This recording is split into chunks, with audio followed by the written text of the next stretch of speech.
주일 예배 오신 여러분들을 환영하고 축복합니다. 이 시간에 예배당에는 굉장히 적은 우리 인원들이 모여 있지만 우리 또 영상으로 각 가정마다 아름다운 예배의 초소가 펼쳐지고 있음을 굳게 믿습니다.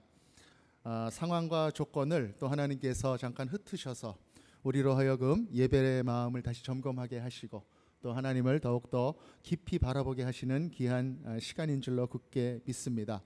우리 얼굴은 볼 수 없지만 서로 영의 눈을 뜨고 우리 서로 각 가정마다 대면하고 있는 걸로 우리가 여기고 우리 함께 서로를 향하여 우리 격려의 박수 한번 보내줬으면 좋겠습니다. 격려합니다. 격려합니다. 그리고 또 우리 하나님께 다 함께 영광의 박수 한번 올려드리도록 하겠습니다. 할렐루야. 그리고 오늘 단톡방에 우리 많은 분들이 함께 예배하면서 교제하고 계신데 한번 서로 교제했으면 좋겠습니다. 우리는 승리하리라. 이렇게 한번 단톡방에 메시지로 서로 교제해 주시기 바랍니다. 우리는 승리하리라. 할렐루야. 아멘. 오늘은 우리에게 주시는 요한복음 3장 1절에서 12절까지의 말씀을 통하여 니고데모를 만나신 예수님이라고 하는 제목으로 우리 하나님의 말씀 함께 나누도록 하겠습니다. 2022년 우리는 예수님의 복음서 말씀을 함께 나누고 있습니다. 복음서가 이야기하고 있는 예수님은 누구신가? 어떤 분인가? 우리가 한 걸음 한 걸음 말씀 속을 걸어가고 있습니다.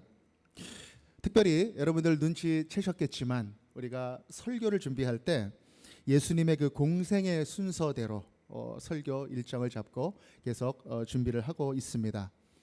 지난해 성탄절에는 아버지 요셉이라고 하는 기도 그 제목으로 우리가 말씀을 함께 나눴는데 그 이후에는 세례 받으신 예수님에 대해서 또 2인자 세례 요한이라고 하는 제목으로 우리가 말씀을 함께 나누었습니다.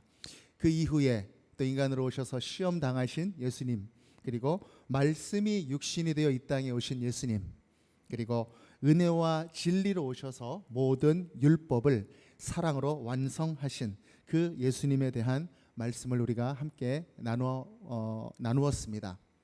그리고 지난주에는 예수님께서 첫 번째 유월절에 성전을 방문하셔서 성전을 정화하신 말씀에 대해서 함께 나누었습니다. 그래서 친히 성전이 되시고 또 우리로 성전을 삼으신 그 예수님에 대한 귀한 말씀을 우리가 나누었습니다. 오늘 우리가 나눌 말씀은 그 일, 성전을 정화시키는 그 일, 바로 직후에 있었던 한 만남에 관한 이야기입니다. 바로 니고데모라고 하는 사람과의 만남에 관한 이야기죠. 예수님의 유월절 방문은 유대인들에게 매우 깊은 인상을 주었습니다.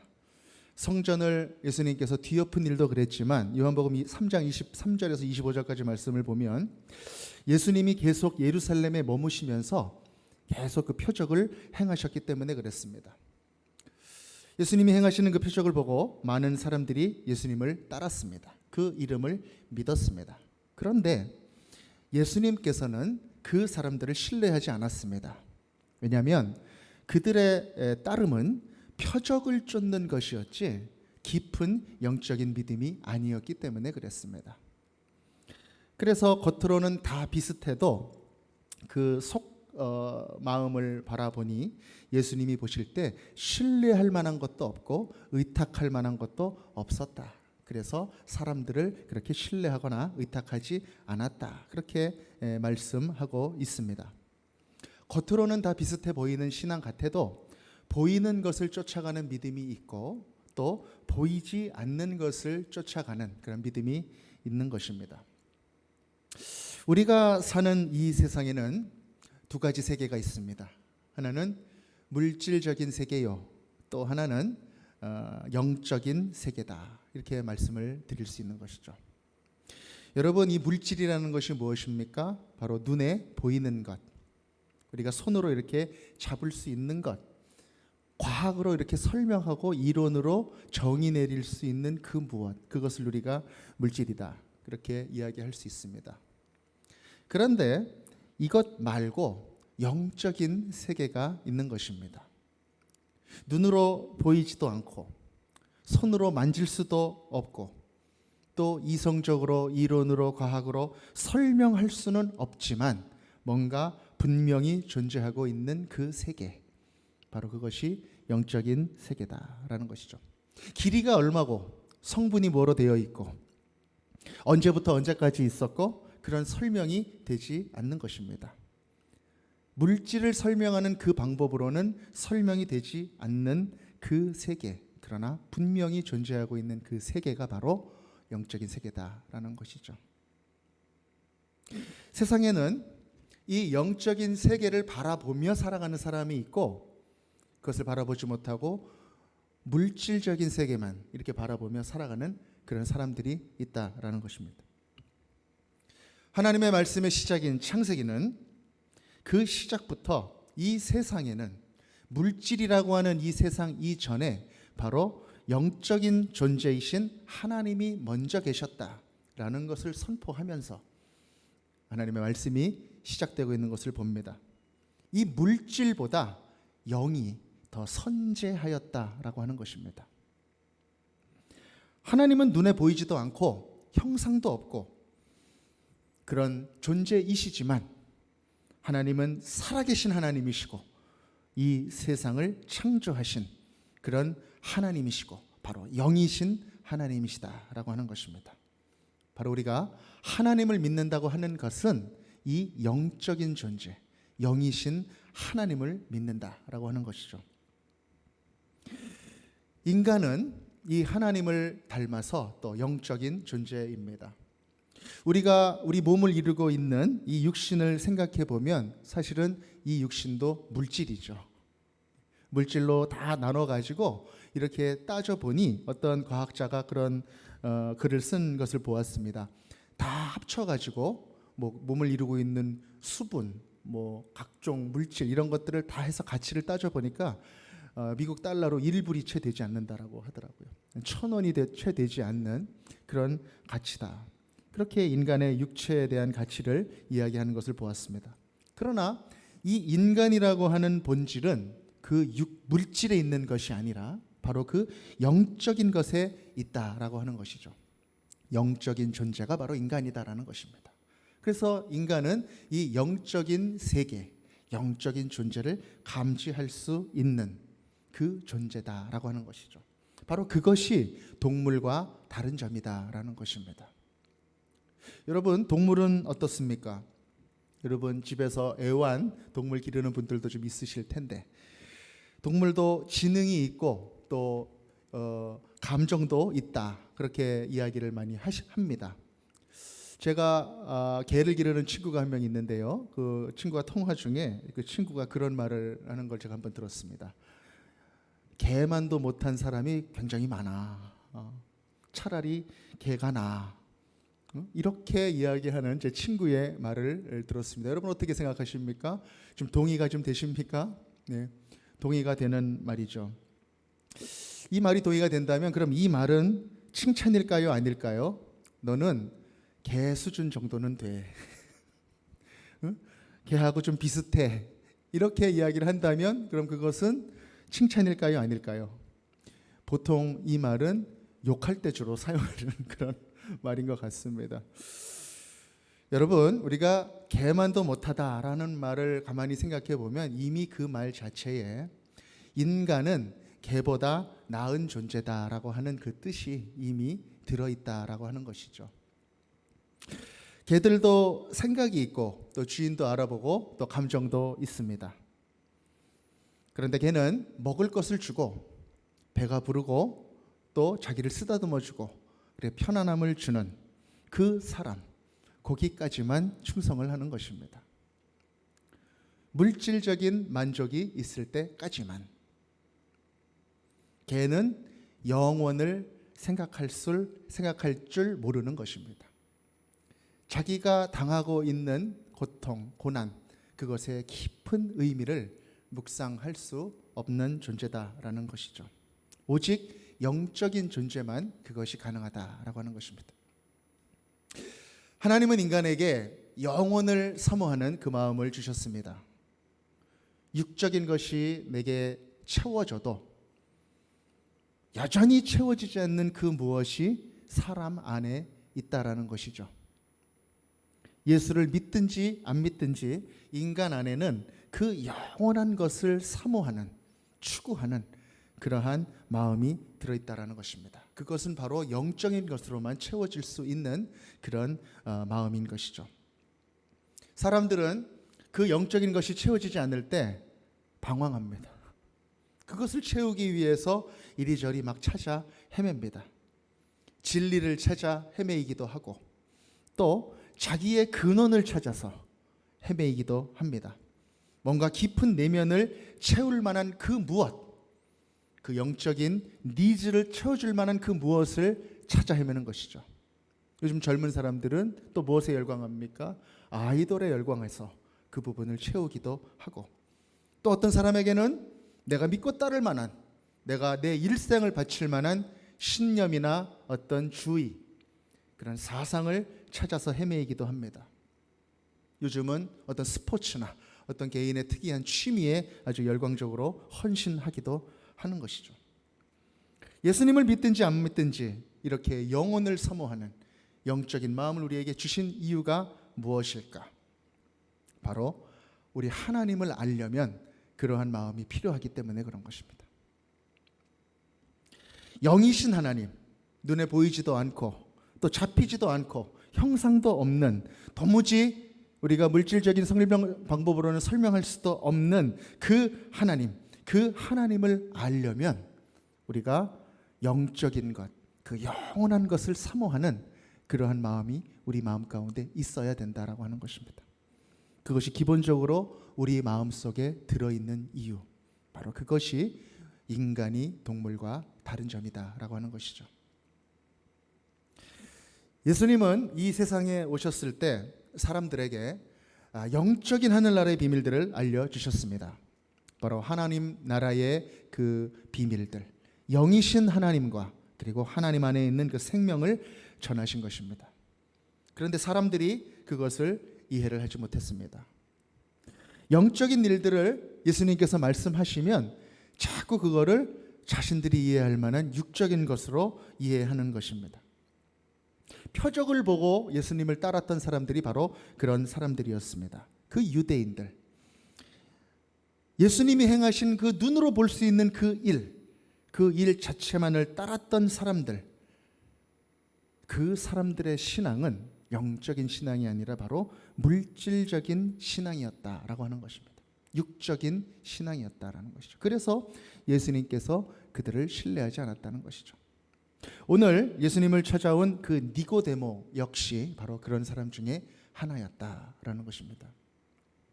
오늘 본문 요한복음 3장 1절에는 이 니고데모에 대한 이야기가 이제 시작이 되고 있습니다. 이 두 가지 정보가 3장 1절에 나와 있습니다. 우리 3장 1절 한번 같이 읽겠습니다. 시작. 그런데 바리새인 중에 니고데모라 하는 사람이 있으니 유대인의 지도자라. 아멘. 그는 바리새인이었습니다. 바리새인. 여러분 바리새인 잘 알고 계시듯이 바리새인들은 스스로 분리되었다, 그렇게 생각하는 사람입니다. 우리들은 따로 구분된 사람들이다. 그래서 하나님의 율법을 잘 해석하고 또 그것을 지키고 실천한다. 그래서 우리는 스스로 거룩한 사람들이다.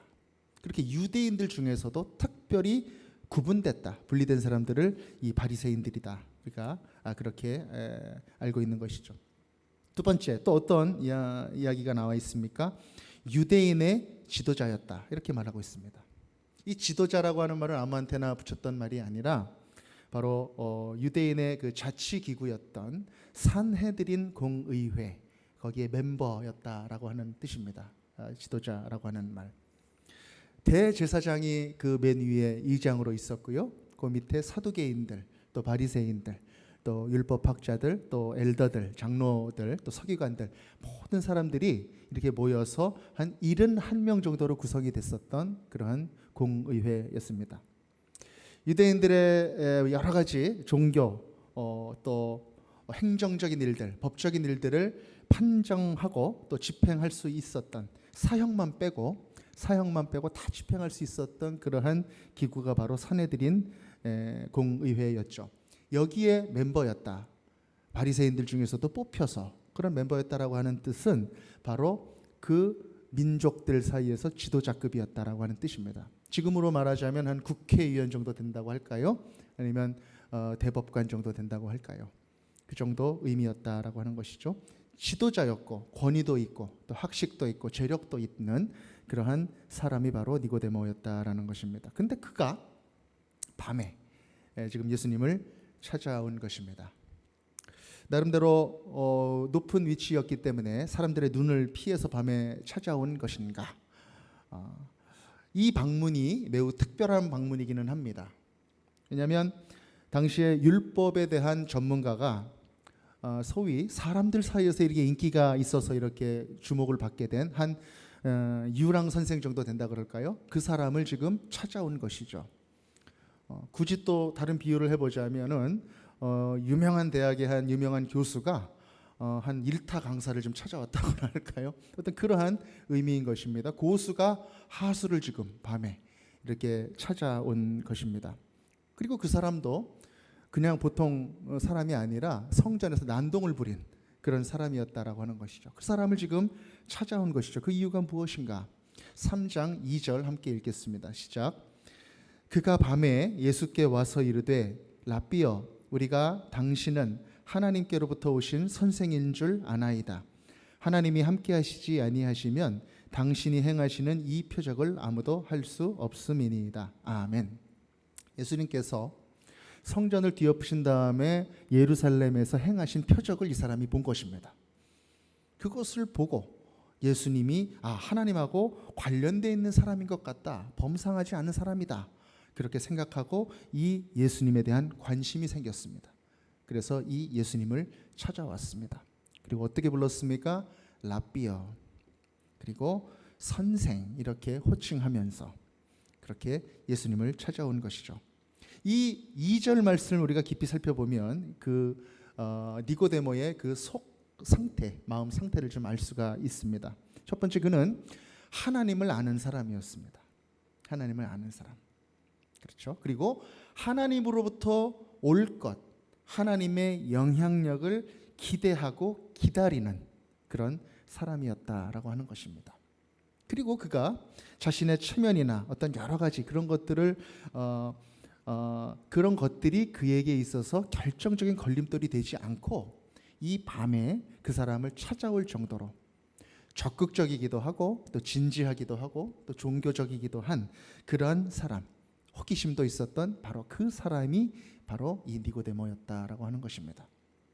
그런데 이 니고데모는 또 한편으로는 분명한 한계가 있는 사람이었습니다.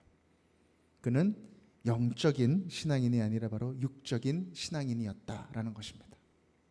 그래서 이후에 펼쳐지는 예수님과의 그 대화를 보면 자꾸 뭔가 이렇게 핀트가 맞지 않는 그런 대화가 계속 이어지게 되는 것입니다. 예수님은 영적으로 질문을 하시고 영적으로 대답을 하시는데 이 니고데모는 자꾸 육적으로 그렇게 대답이 오고 가고 있다라는 것이죠. 우리 3장 3절 예수님의 말씀 같이 한번 읽겠습니다. 시작.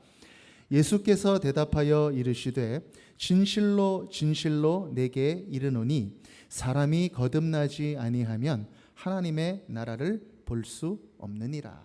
아멘. 진실로 진실로 내게 이르노니 사람이 거듭나지 아니하면 하나님의 나라를 볼 수 없다. born again. 다시 태어나는 것. 무엇을 의미합니까? 영적인 세계.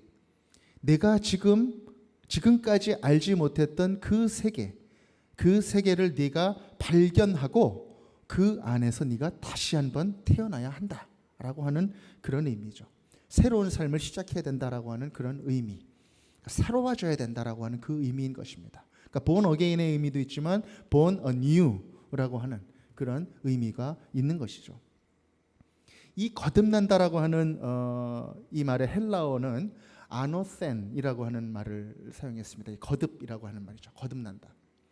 이 말은 다시라고 하는 그런 의미도 있지만 더 깊은 의미는 바로 위로부터 from above라고 하는 그런 의미를 가지고 있습니다. 어떻게 보면 이 뜻이 더 진실된 뜻인 것이죠. 하나님으로부터 위로부터 오는 그러한 영적인 삶이 너에게 시작이 되어야 한다. 물질적인 차원의 존재가 그 영적인 차원을 받아서 영적인 존재가 되어야 한다. 그 존재가 근본적으로 바뀌어야 한다라고 하는 것, 그것을 지금 거듭나는 것이다, 이렇게 말씀하고 있다는 것입니다. 지금 차원, 물질적인 차원에서 더 공부하고 더 경험하고 더 축적되고, 그래서 그 차원에서 계속 뭔가를 더해가지고 뭔가 이루어지는 그러한 세계가 아니라 질적으로 달라지는 것, 근본적으로 다른 존재가 되는 것, 그것을 지금 바로 거듭난다, 그렇게 말씀하고 있다라고 하는 것이죠. 예수님께서 이 거듭난다라고 하는 의미를 말씀을 하셨는데, 지금 니고데모는 그것을 육적으로 이해를 합니다. 그래서 예수님께 다시 대답합니다. 어떻게 엄마 뱃속에 다시 들어갔다가 나올 수 있겠습니까? 이렇게 대답을 했습니다. 그랬더니 이제 예수님이 3장 5절에서 다시 한번 이 니고데모에게 또 가르쳐 주십니다. 3장 5절 같이 한번 읽겠습니다. 시작. 예수께서 대답하시되 진실로 진실로 내게 이르노니 사람이 물과 성령으로 나지 아니하면 하나님의 나라에 들어갈 수 없느니라. 아멘. 지금 대화가 좀 어긋나고 있는 게 느껴지시죠? 영적인 대답과 육적인 질문들. 이 대화를 제가 이렇게 보는데 한 가지 생각나는 이야기가 있었습니다. 어떤 이야기가 생각났냐면 하루살이하고 참새하고 만나가지고 이야기하는 그 대화. 여러분 한 번쯤은 들어보신 적이 있으실 거예요. 하루살이하고 참새가 재미있게 막 놀다가 이제 저녁 때가 돼가지고 헤어질 때가 됐는데, 이제 참새가 그랬다는 거죠. 내일 보자 그랬다는 거예요. 내일 보자. 그랬는데 이 하루살이가 내일이 뭐야? 이렇게 대답을 했다는 것이죠. 하루살이의 사전에 내일은 없는 것입니다. 그랬더니 오늘이 지나면 내일이야, 그렇게 참새가 얘기하고 가버렸대요. 그랬더니 이 하루살이는 계속 내일이 뭐지? 그렇게 대답했다라고 하는 것이죠. 뭔가 이 참새와 하루살이 사이에 오고 가는 대화가 지금 핀트가 맞지 않는 것이죠. 예수님과 니고데모의 대화가 바로 지금 그러한 비슷한 상황인 것입니다. 그래서 이 니고데모에게, 찾아온 니고데모에게 예수님께서 반복해서 또 말씀을 해 주십니다. 내가 진실로 진실로 내게 이르노니, 진실로 두 번씩이나. 이건 진짜다라는 거죠. 진짜다. 톰 라이트라고 하는 신약학자가 읽은 그 책을, 요한복음에 관한 책을 읽어보니까 그분이 원어적인 의미를 참고해서 이렇게 번역을 했더라고요. 내가 엄중한 진실을 말한다, 그렇게 표현을 했습니다. 엄중한 진실. 니고데모야, 내가 진실을 너에게 말해준다. 사람이 물과 성령으로 거듭나지 않으면, 다시 말하면 물로 세례를 받고 또 성령으로 세례를 받지 않으면 하나님의 나라에 들어갈 수 없다, 이렇게 말씀하십니다. 물로 세례 받고 성령으로 세례 받으면 가능하다. 영적인 거듭남은 사람의 결심이나 사람의 지식의 축적이나 이것에서부터 오는 것이 아니라 바로 하나님께서 내려주시는 그 영이 임해야 가능하다라고 하는 것입니다. 성령의 세례인 것이죠. 물세례는 어떻습니까? 물세례도 인간의 의지가 일부가 들어가는 것 같이 보이긴 하죠. 그러나 물로 내가 세례를 받겠다라고 하는 그 결단, 그 믿음은 역시 하나님께서 주시는 것입니다.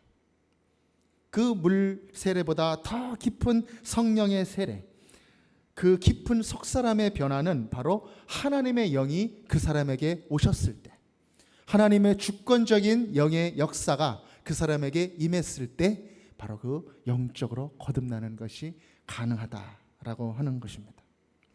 성령이 우리에게 있을 때 그 영적인 세계를 우리는 바라볼 수 있다는 것입니다. 그리고 또 예수님께서 말씀하십니다. 육으로 난 것은 육이고 영으로 난 것은 영이다. 우리 함께 3장 6절 같이 읽겠습니다. 시작. 육으로 난 것은 육이요 영으로 난 것은 영이니 내가 내게 거듭나야 하겠다 하는 말을 놀랍게 여기지 말라. 육으로 난 것은 육이고 영으로 난 것은 영이다. 예수님께서 지금 육과 영을 핀트를 안 맞게 이해를 못하고 있는 니고데모에게 육으로 난 것은 육이고 영으로 난 것은 영이다. 그렇게 말씀하시는 것이죠. 육적인 세계가 있고 영적인 세계가 있다라는 것입니다. 너는 지금 거듭난다라고 하는 말을 자꾸 육적으로 듣고 그렇게 해석을 하고 있구나. 왜 그렇게 해석을 하고 있느냐? 내가 그러한 육적인 삶을 살아왔기 때문이다 라고 하는 것입니다. 너는 종교인이고 너는 유대인의 지도자고 또 공의회 회원이고 많은 유대인들을 다스리고 판단하는, 그리고 그들의 일들을 결정하는 민족의 리더이고 말씀을 가르치고 그러한 사람이지만 너는 육적으로 살아왔기 때문에, 너는 너의 모든 신앙을 육적으로 살아왔기 때문에 너는 자꾸 나의 말을 지금 육적으로 해석하고 있구나. 7절 말씀, 거듭난다라고 하는 말이 그렇게 살아온 너에게 생소하게 들리더라도 놀랍게 여기지 말아라는 것입니다. 거듭난다라고 하는 것은 바로 영적인 의미다. 그렇게 예수님께서 말씀하시는 것입니다. 그러나 이 바리새인 니고데모는 예수님의 말씀을 알아들을 수가 없죠. 율법 속에 오랫동안 그렇게 살아왔었던 사람들이 원래 그렇습니다. 살아계신 하나님을 내가 대면하고 받아들이는데 어떠한 율법 조항의 커다란 체계를 통해서 내가 하나님을 받아들이는 거예요. 하나님의 말씀이 어떤 규율과 전통의 체계가 되어 있는 것입니다. 그 안에 하나님의 말씀이 살아있는 하나님의 말씀이 아니라 어떠한 체계가 되어 있는 것, 육적인 것입니다. 하나하나 조항이 되고 규율이 되고 해석이 되고 적용이 되어서 하나하나 눈에 보이는 어떤 거, 내가 계량할 수 있는 어떤 거, 내가 다른 사람에게 이렇게 했다라고 이야기할 수 있는 그 어떤 거, 이런 걸로 다 바뀌어져 있는 것, 하나님의 말씀이, 그리고 그 안에 내가 살아가는 것, 그것이 바로 육적인 신앙 가운데 머물렀던 이 바리새인의 모습이었다라고 하는 것입니다. 왜 그렇게 했을까요?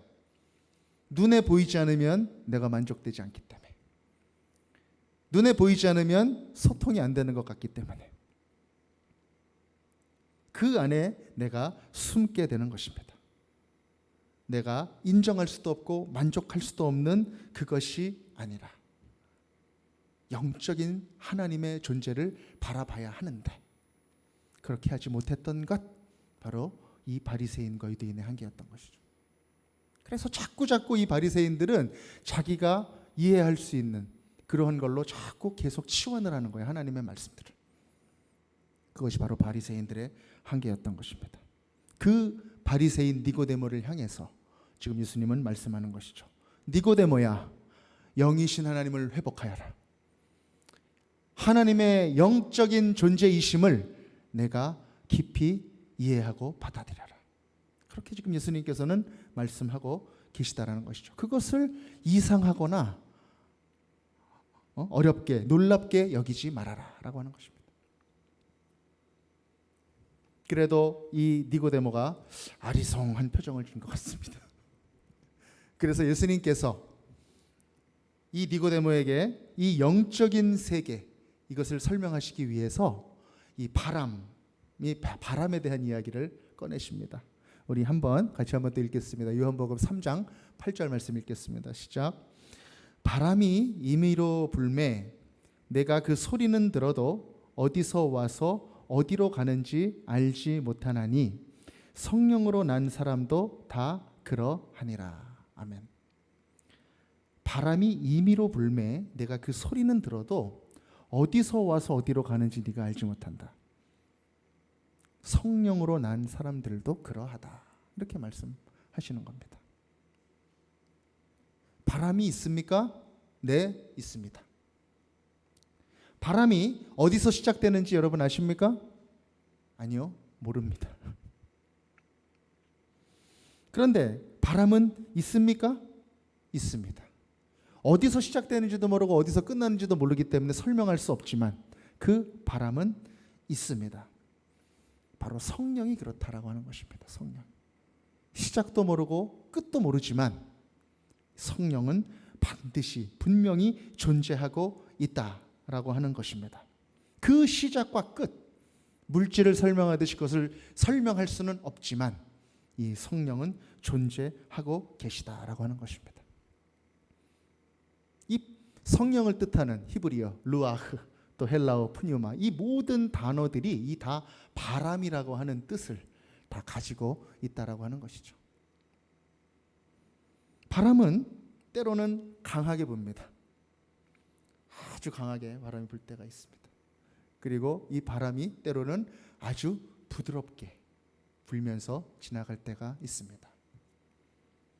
그리고 또 때로는 바람은 소리 나면서 하면서 그렇게 불 때가 있고, 때로는 소리 없이 지나가면서 나의 머리칼만 탁 만지고 지나가는 그런 때도 있습니다. 우리 각 사람에게 임하는 성령님의 역사가 이 바람 같다라고 하는 것입니다. 어떤 사람에게는 강한 그런 성령의 역사로 임재하시기도 하고, 어떤 사람에게는 잠잠히 하나님을 깊이 묵상하는 가운데 그 마음 깊숙한 곳에 찾아와서 내 마음을 터치하고 내 마음을 변화시키시고 가기도 하고, 오순절에 마가의 다락방에 임했던 그 성령의 역사처럼 불의 혀같이 바람 소리 같은 것들이 들리면서 역사하시기도 하는 그러한 성령의 역사가 바로 이 바람과 같다라고 하는 것입니다. 우리가 설명할 수는 없지만, 그 시작과 끝도 알 수 없지만 하나님께서 주권적으로 찾아오시고 역사해 주시는 그 영적인 존재, 성령의 역사가 바로 있다라고 하는 것입니다. 예수님께서는 그 바람을 지금 이야기하고 계신다라고 하는 것이죠. 그 성령이 내 삶에 임할 때 내가 이해할 수 없는 변화가 내 안에서 일어나게 된다라고 하는 것입니다. 설명할 수 없는 그 변화, 내가 볼 수 없었던 그러한 영적인 세계들을 내가 비로소 볼 수 있게 되기 때문에 그렇다라고 하는 것입니다. 성령님이 우리의 삶 가운데 찾아오실 때 우리의 삶은 육적인 차원이 아니라 영적인 차원으로 변화하게 되는 것입니다. 우리의 신앙의 모습도 그렇습니다. 규범으로만 생각됐었던 그런 예수님의 진리들이 성령이 우리 가운데 임하게 되면 우리 가운데 생명같이, 마치 박제가 되어 있던 것들이 확 생명같이 일어나는 것처럼 그러한 생명이 되는 변화가 일어나게 된다고 하는 것입니다.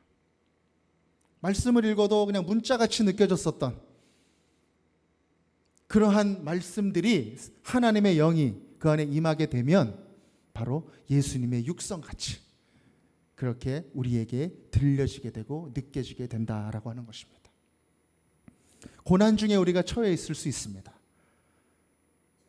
우리가 사는 삶 속에 찾아오는 많은 기도의 제목들, 그 어려움들이 여전히 우리를 실망시키고 낭망시키고 수많은 탄식의 이유가 될 만한 그런 일들이 우리 가운데 여전히 머물고 있지만, 우리가 육적인 세계만 보는 것이 아니라 영적인 세계를 보게 되는 성령이 우리 가운데 임하게 되면 그 모든 고난들의 의미가 밝혀지게 되는 것입니다. 자유하게 되는 것입니다. 물질적인 것이, 육적인 것이 우리의 영을 끌고 가는 것이 아니라 영적인 것들이, 하나님의 영이 우리의 육적인 것들을 이렇게 끌고 가게 되는 그러한 역사가 영적인 세계를 경험한 사람에게 있게 된다는 것입니다. 바로 그것이 성령이 우리에게 임하셨을 때 일어나는 일인 것입니다. 영이 우리 가운데 자유롭게 활동하면서 우리가 그 안에서 자유하게 되는 것, 바로 그것입니다. 우리가 살고 있는 이 세상은 어떻습니까? 많은 사람들이 육적인 것들을 쫓아가는 그런 세상입니다. 물질적인 것들을 쫓아가는 그런 세상인 것이죠. 세상의 근원은 물질이다. 이렇게 말하는 사람들로 가득 찬 바로 세상인 것입니다. 과학과 이성의 기준으로 모든 신앙과 종교들을 다 판단하고 종교의 사회적인 기능만을 이야기하는 사람들이 우리 주변에 너무나도 많이 있다는 것이죠. 그렇게 생각하고 그렇게 정의 내리고 그렇게 하면은 참 분명하고 좋은 것 같습니다. 저도 가만히 제 인생을 생각해 보면 저도 한때 그랬던 적이 있는 것 같습니다. 물질이 먼저다. 그리고 그 다음에 이 어떤 정신적인 것, 이 관념이 그 다음이다라고 하는 것입니다. 그렇게 생각했었던 적이 있었습니다. 그래야 설명이 가능하니까. 그래야 소통할 수 있으니까. 그래야 객관적이니까. 그래야 이성적이니까. 그래야 과학적이니까. 그런데 그 영의 바람을 한번 맞게 되면 이러한 생각들이 바뀌게 된다는 것입니다. 과학으로 설명하지 못해도 그 존재하는 그 바람, 그 영, 그것이 있다라는 것을 우리는 알게 되는 것입니다. 지식을 초월하는 그러한 경험, 그것이 우리에게 찾아오게 된다라고 하는 것이죠. 그 경험이 나를 가르치는 것입니다. 믿을 만한 것이라고 생각했었던 우리 인생의 각자 인생의 그 기준을 가지고 살아갑니다. 그 믿을 만한 것이라고 생각했었던 나의 기준이 한번 그 영의 바람을 맞고 나면 바뀌게 되는 것입니다. 새로운 차원의 고백이 나오게 되는 것. 영적인 세계, 영의 존재, 성령의 살아계심. 이것을 깊이 그 전 인격으로 고백할 수 있게 되는 것입니다. 예수님은 지금 이렇게 말씀을 하시는데 바람에 대한 이야기도 하시는데 여전히 니고데모는 육적으로 대답을 합니다. 9절 말씀. 어찌 그러한 일이 있을 수 있겠습니까? 이렇게 니고데모가 이야기를 했습니다. 그러니까 이제 예수님이 이제는 조금 돌직구를 날리세요. 10절부터 니고데모에게 어떻게 말씀하셨는가 제가 한번 읽어드리겠습니다. 내가 이스라엘의 선생으로서 이러한 것들을 알지 못하느냐? 내가 바리새인으로서 하나님의 말씀을 해석하면서 백성들을 가르친다고 하나님에 대해서 가르친다고 하면서 어찌 이 영적인 것을 네가 알지 못하느냐? 이렇게 지금 말씀하시는 거예요. 11절에 또 이렇게 말씀하십니다. 진실로 진실로 내가 말한다. 우리는 아는 것을 말하고 본 것을 증언한다. 그렇게 말씀하십니다. 그러나 너희들은 이 증언을 거부하는구나. 내가 이 땅에서의 이 비유와 영적인 세계의 존재를 너희에게 가르치는데도 믿지 못하는데 내가 하늘의 일을 말하면 너희들이 어찌 믿겠느냐. 그렇게 지금 예수님께서 니고데모에게 말씀하고 계시다는 것입니다. 니고데모에게 하시는 이 말씀, 바로 우리 가운데 혹시 이런 사람이 있다면, 영적인 것들과 상관없이 살아가고 있는 사람이 있다면, 하나님의 영되심, 성령의 임재하심을 바라보지 못하고 신앙생활하고 교회 다니고 있는 그런 사람들이 있다면, 땅의 것만 쫓아가고 그 하늘의 것을 구하지 못하며 살아가는 그런 사람이 있다면, 지금 니고데모에게 하시는 이 예수님의 말씀이 바로 그런 사람들에게 하시는 말씀이다라는 것입니다. 사랑하는 여러분, 영의 눈을 뜨십시오. 하나님의 살아계신 영적인 존재 되심, 영이심, 이것을 믿음으로 고백하십시오. 그래서 눈에 보이는 것만을 쫓아가는 삶이 아니라 바로 영이신 하나님을 쫓아가는 그런 삶이 되시기를 간절히 소망하는 것입니다. 우리를 찾아오신 성령님을 믿고 또 그분을 의지하고 그분이 우리 가운데 충만하게 거하는 그 성령의 충만하심을 구하며 그렇게 살아가는 우리 한 사람 한 사람이 되시기를 간절히 소망하는 것입니다. 그저께 금요일 저녁 때 저희 가정교회 비대면 모임이 있었습니다. 아주 은혜로운 모임이었습니다. 때까지 중에서 가장 많이 모여서 귀한 모임을 가졌습니다. 그때 우리가 묵상하는 누가복음 11장 말씀을 저희가 묵상했습니다. 예수님께서 기도를 가르쳐 주셨던 그 말씀 본문이었습니다. 근데 한 분이 그때 이렇게 그 삶을 나눠주셨어요. 저는 구하고 찾고 두드려라, 이 말씀을 제가 항상 기도할 때마다 이 말씀 붙들고 제가 계속 기도하셨다라는 거예요.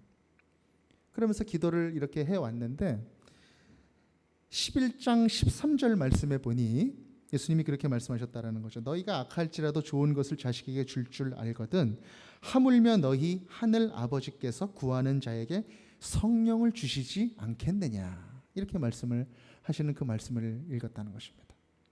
구하고 찾고 두드리라고 하는 그 말씀을 붙들고 기도할 때는 내 삶의 조건들을 먼저 기도했었다라는 거예요.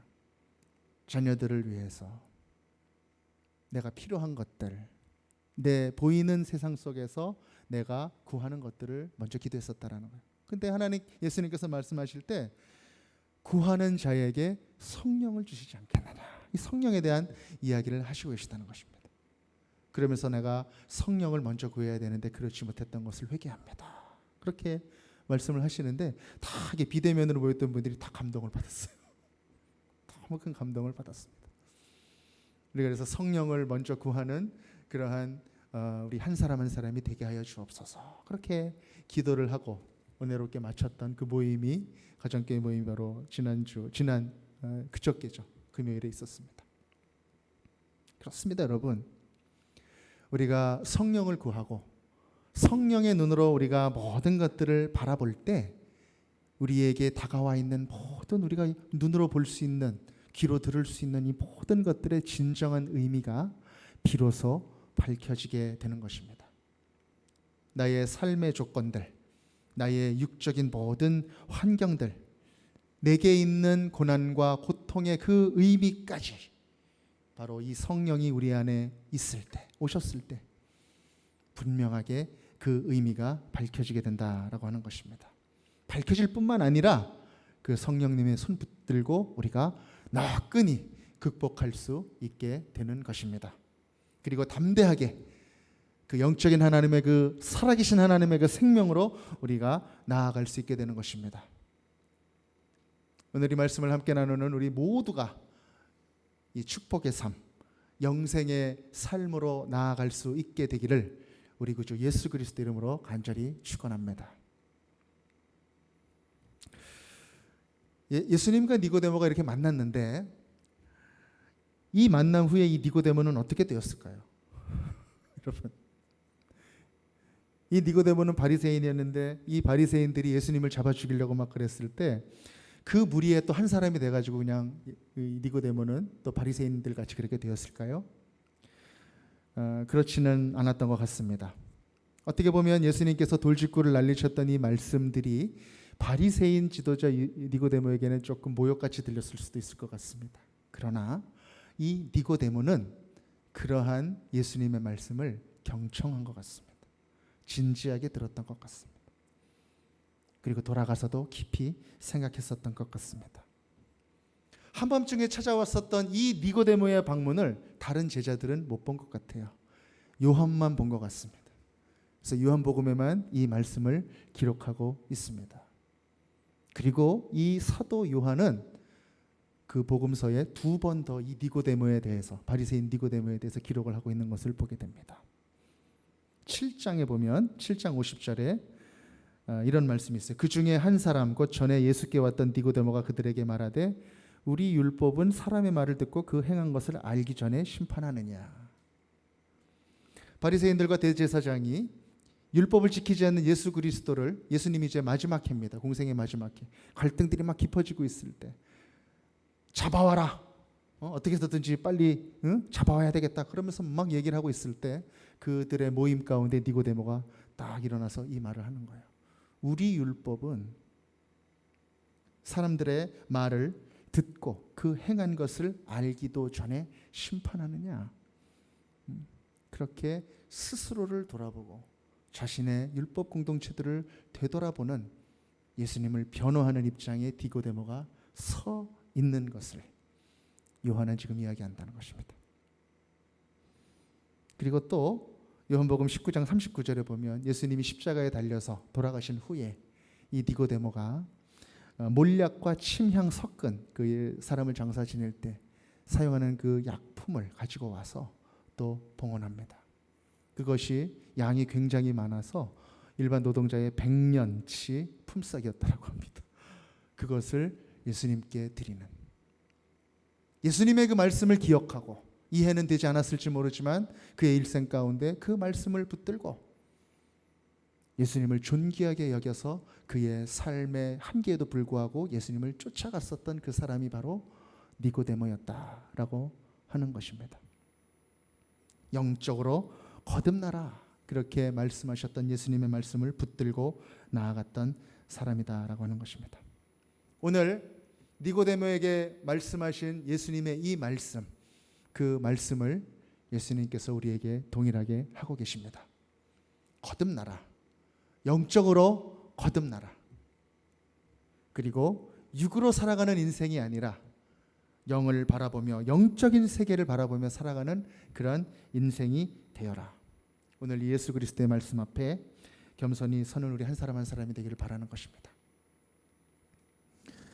말씀을 맺고자 합니다. 요한복음에 기록된 니고데모의 삶을 우리가 살펴보아도 이 니고데모가 천국에 갔을지 안 갔을지는 잘 모릅니다. 기록이 어떻게 안 돼 있기 때문이죠. 그런데 저는 이 니고데모를 가만히 이렇게 묵상하는데 왠지 니고데모는 천국에 가 있을 것 같습니다. 부활하신 예수님도 이 니고데모는 만났을 것 같습니다. 제 생각입니다. 제 추측입니다. 예수님의 귀한 말씀을 듣고 니고데모가 정직하고 겸손하게 그 말씀 앞에 나아갔기 때문입니다. 그리고 그의 삶이 변화되고 있는 모습을 요한은 기록하고 있기 때문입니다. 여러분, 함께 말씀을 대면하고 나누고 있는 우리 모든 분들, 언젠가 우리가 천국에서 같이 만나게 될 텐데 그때 한번 손 붙잡고 우리 니고데모 선생님도 와 있는지 안 와 있는지 한번 같이 살펴볼 수 있는 그런 기회가 있기를 간절히 소망합니다. 예수님께서 그 니고데모에게 가르치시면서 하셨던 그 말씀, 그래서 모든 복음을 대면하는 사람들이 반드시 들을 수밖에 없는 그 말씀, 바로 요한복음 3장 16절의 말씀입니다. 이 말씀이 바로 니고데모에게 가르치셨던 바로 그 말씀입니다. 오늘 이 말씀을 우리 마음을 열고 영의 눈을 뜨고 같이 한번 읽으며 오늘 말씀을 맺고자 합니다. 우리 같이 한번 읽겠습니다. 시작. 하나님이 세상을 이처럼 사랑하사 독생자를 주셨으니 이는 그를 믿는 자마다 멸망하지 않고 영생을 얻게 하려 하심이라. 아멘. 우리를 사랑하시고 영생의 길을 열어주신 우리 하나님을 우리의 영의 눈을 뜨고 찬양하며 우리 하나님을 높이며 나아가도록 하겠습니다.